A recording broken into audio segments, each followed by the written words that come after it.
La maîtrise de soi, mélangée avec le silence.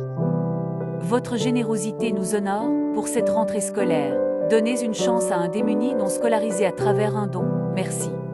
Les amis, il m'a fallu du temps pour pouvoir comprendre que s'il fallait que je puisse réussir, il fallait que je puisse me maîtriser.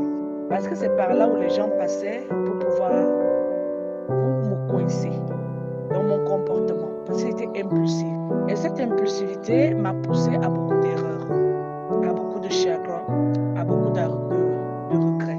Et je me suis toujours demandé pourquoi j'ai je suis accusée par rapport à ce que je fais de bien. C'est là où j'ai compris que je n'avais pas la maîtrise. C'est-à-dire quand les gens me provoquaient, et moi je sortais vite de mes gants et j'agissais. Il fallait agir là. Parce que s'il fallait attendre, ça allait me perdre du temps. Donc il fallait agir là. Et surtout, j'étais une personne qui était poursuivie spirituellement et qu'on cherchait à tout prix à tuer.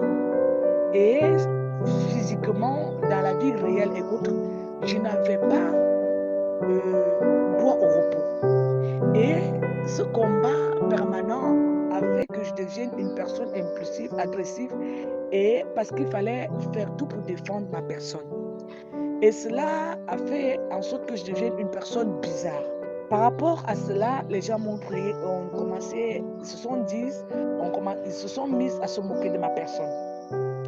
Les gens se sont mis à se moquer de ma personne et ils se sont mis à me donner tout genre de noms, jusqu'à me traiter de folle.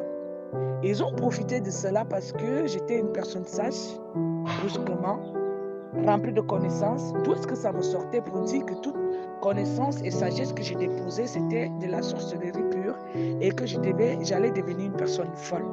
Et peut-être j'ai fait des sacrifices humains qu'il fallait prouver et dire aux gens. C'est-à-dire, c'est ma maîtrise.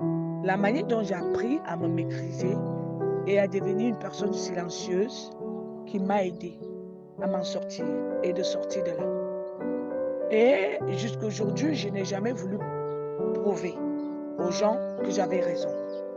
Rien que le fait que je vis aujourd'hui amène à certaines personnes à avoir peur de la réalité et de la puissance de Dieu, de s'écarter et de rester ordonné. Donc, les amis, en voulant parfois forcer des choses, nous finissons toujours par les perdre.